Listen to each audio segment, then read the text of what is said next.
Let's bring in former Pentagon official and retired Navy Captain Brent Sadler, along with former National Security Council Chief of Staff Alex Gray. Thank you both for coming on. I want to play some more sound. I'll get your reaction on this, Alex. This is the DNI, Tulsi Gabbard, along with CIA Director John Ratcliffe and the FBI Director Kash Patel said the following. Watch.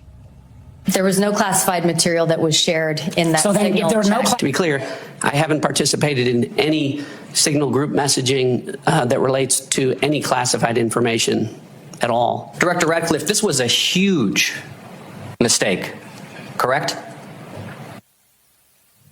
No. I'm not going to prejudge the situation, and that legal call is ultimately for the Department of Justice. Bottom line, Alex, no classified information. When asked if it was a huge mistake, the CIA director said no. Well, John Ratcliffe's right. President Trump is right.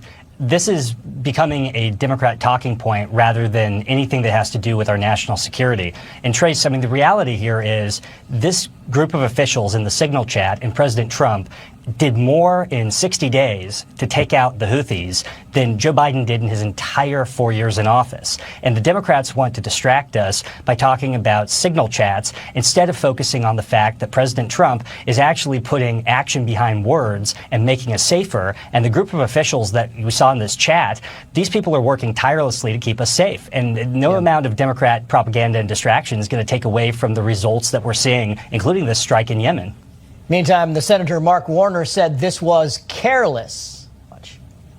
I can just say this. If this was the case of a military officer or an intelligence officer and they had this kind of behavior, they would be fired. This is one more example of the kind of sloppy, careless, incompetent behavior, particularly towards classified information. Brent Sadler, what's your response to this?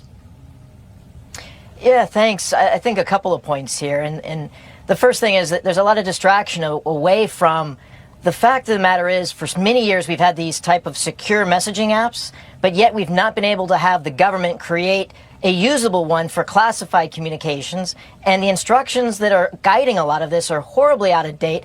And again, if you want to have an effective military and effective operations, you have to be able to communicate effectively with groups in a secure fashion.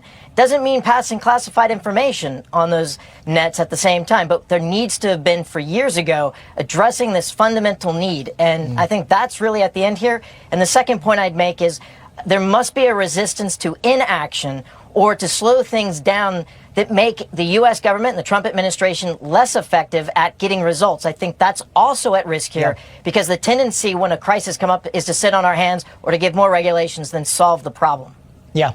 Meantime, we also learned that J.D. Vance, the vice president, said that he disagreed with Trump about the attack. I mean, you tell me, Alex, do we want robust debate